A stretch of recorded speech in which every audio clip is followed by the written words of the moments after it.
7 अक्टूबर पर हमास ने की थी बड़ी तैयारी। एक साथ सैकड़ों रॉकेट दागने वाला था हमास। आज फिर हमास का विध्वंसक प्लान था। आईडीएफ का दावा है कि बड़ा हमला नाकाम किया है। फाइटर से लॉन्च पैड और टनल पर स्ट्राइक की गई है। सिर्फ 4 रॉकेट दाग पाए हमास के लड़ाके। ये तैयारी तो हमास की बड़ी थी, लेकिन जो डिफेंस सिस्टम है इजराइल का, उसने इस तैयारी को विफल कर दिया, फेल कर दिया और आयरन डोम एक्टिवेट हो गया।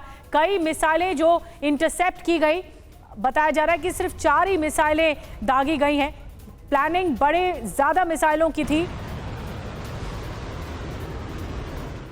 और एक बार फिर क्या 7 अक्टूबर होने वाला था। बड़ी खबर यह है कि आज फिर 7 अक्टूबर के दिन ही इजराइल पर बड़ा हमला मुमकिन था। यह हमास का कहना है। हिजबुल्लाह कर सकते थे, हमास हिजबुल्लाह मिलकर कर सकते थे हमला। बॉर्डर से सटे इलाकों में हमले की आशंका और अब बढ़ गई है। 7 अक्टूबर 2023 को अटैक दोहराने की कोशिश है। जैसा 7 अक्टूबर को किया पिछले साल, वैसा ही 2024 में करने वाले थे।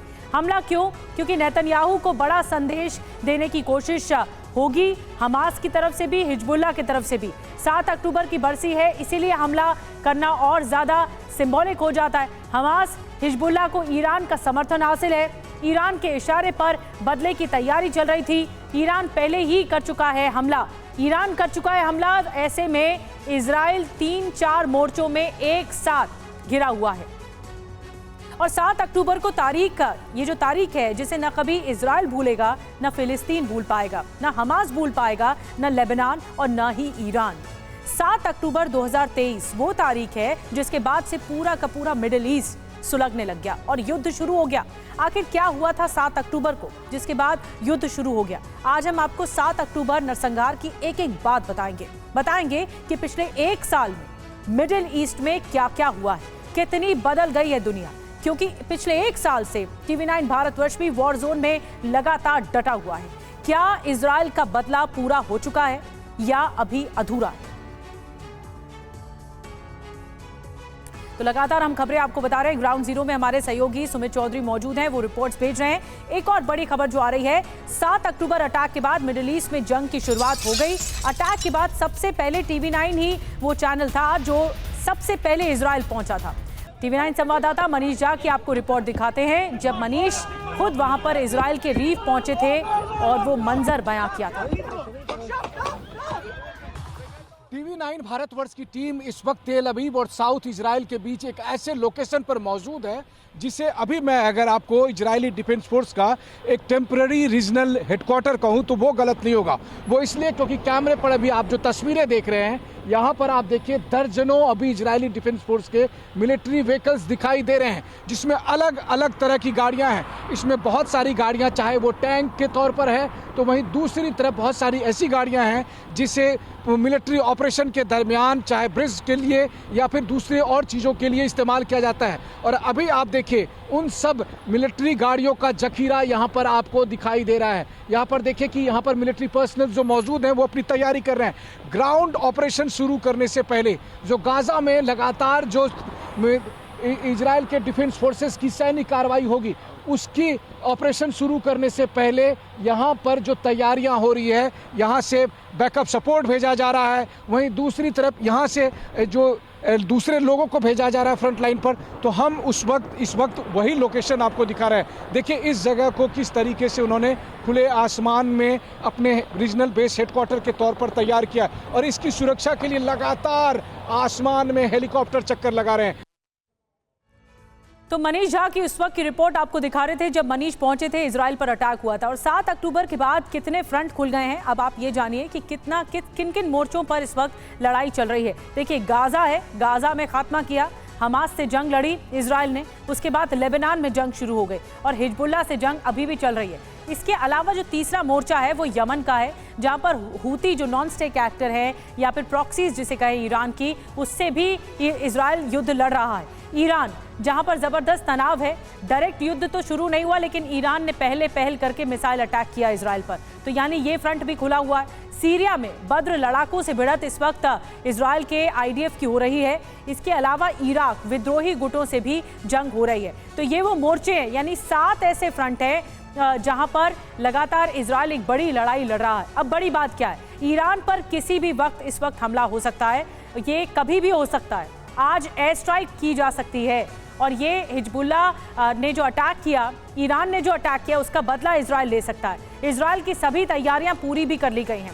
अब ये देखना होगा कि वो वक्त कौन सा होता है जब इजराइल वार करता है या बड़ा अटैक करता है।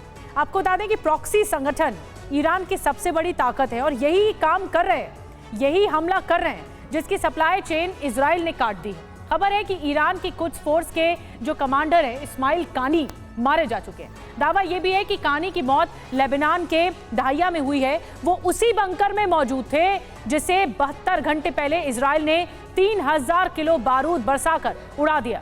हालांकि अभी तक कानी की मौत की पुष्टि नहीं हुई है, लेकिन वाकई ऐसा है अगर, तो ये ईरान और उसके प्रॉक्सी संगठनों के लिए सबसे बड़ा झटका होगा। तारीख 4 अक्टूबर, वक्त नसरल्लाह को दफनाने से 12 घंटे पहले, जगह बेरूत, लेबनान।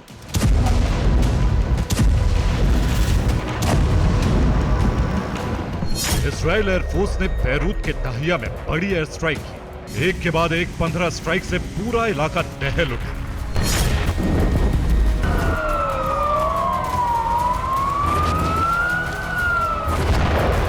इजराइल के टारगेट पर नसरल्लाह के उत्तराधिकारी यानी हिजबुल्लाह का अगला चीफ हाशिम सैफी अल दीन,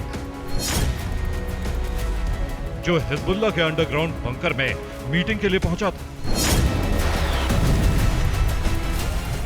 हमलों में हाशिम सैफी की मौत का दावा किया जा रहा है, लेकिन अब जो खबरें निकलकर सामने आ रही हैं, उसने पूरे मिडिल ईस्ट को हिलाकर रख दिया है।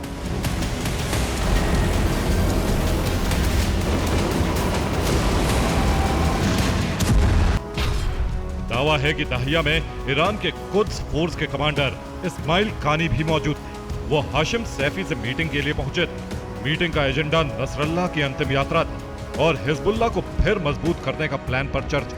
इसी दौरान इजराइल ने एयर स्ट्राइक कर दी।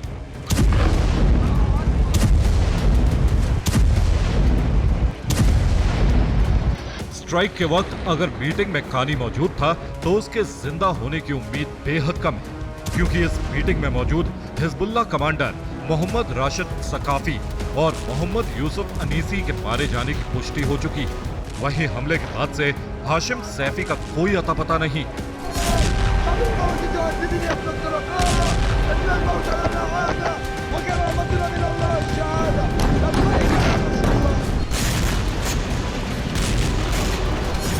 हालांकि इस्माइल कानी जिंदा है या मुर्दा, इसकी पुष्टि अब तक नहीं हो पाई। कुवैत के अखबार अल जारिद के मुताबिक हमले में इस्माइल कानी घायल है। कानी के कंधे, छाती और सिर में गंभीर चोटें आई। वहीं सऊदी अरब के अखबार ने सूत्रों से खबर दी है कि इजराइल हमले में कुद्स फोर्स का कमांडर इस्माइल कानी मारा गया है।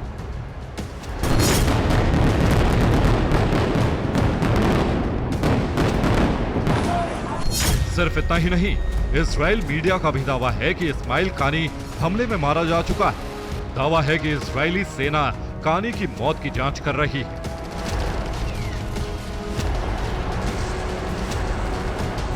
दाहिया में आईडीएफ का हमला अब तक का सबसे बड़ा बंका बस्टर हमला माना जा रहा है। दावा है कि इजराइल का यह विस्फोट नसरल्लाह पर हुए हमले से भी बड़ा और विध्वंसक था।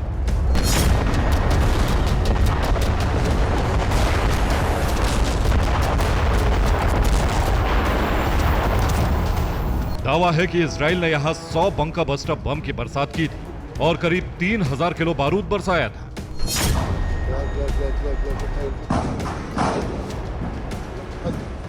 दावा है कि इजराइल के इतने बड़े हमले के पीछे यहां कुद्स कमांडर कानी का मौजूद होना था। लेकिन सवाल है कि हमले में कानी की मौत या घायल होने की खबरों का आधार क्या है? वो कौन सी वजह है जो इन खबरों को हवा दे रही है?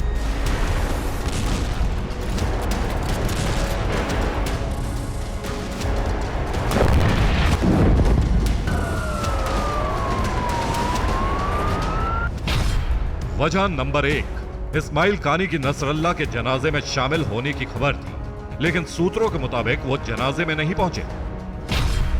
वजह नंबर 2, शुक्रवार को खेमेनेई ने तेहरान की ग्रैंड मस्जिद से लाखों लोगों को संबोधित किया। इस संबोधन में भी इस्माइल कानी मौजूद नहीं थे। वजह नंबर 3, इस्माइल कानी एक हफ्ते से लेबनान में मौजूद थे। 2 दिनों से उनकी लोकेशन ट्रेस नहीं हो पा रही। वजह नंबर 4, इस्माइल कानी की मौत के दावों को 24 घंटे से ज्यादा बीत चुका है, लेकिन अब तक ईरान ने इन दावों का खंडन नहीं किया।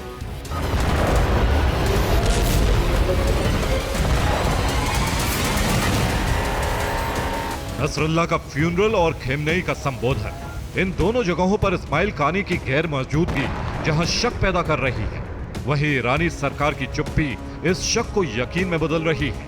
कानी की मौत की आशंकाओं पर मोहर लगा रही है।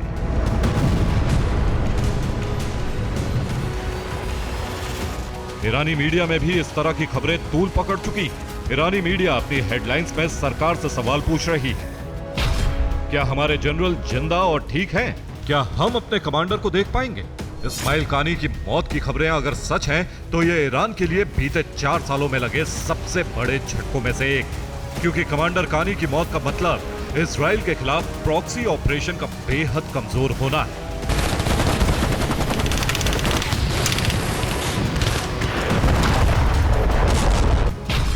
इस्माइल कानी ईरान के कुद्स फोर्स का कमांडर है।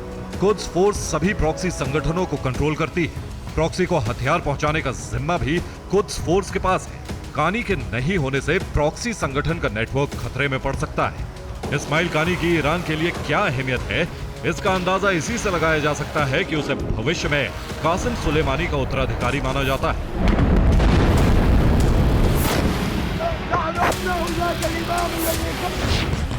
साफ है, अगर दहिया की स्ट्राइक में कानी के मारे जाने की खबरों पर मोहर लगती है, तो इसे ईरान पर इजराइल की अब तक की सबसे बड़ी चोट माना जाएगा। ब्यूरो रिपोर्ट, TV9 भारत वर्ष।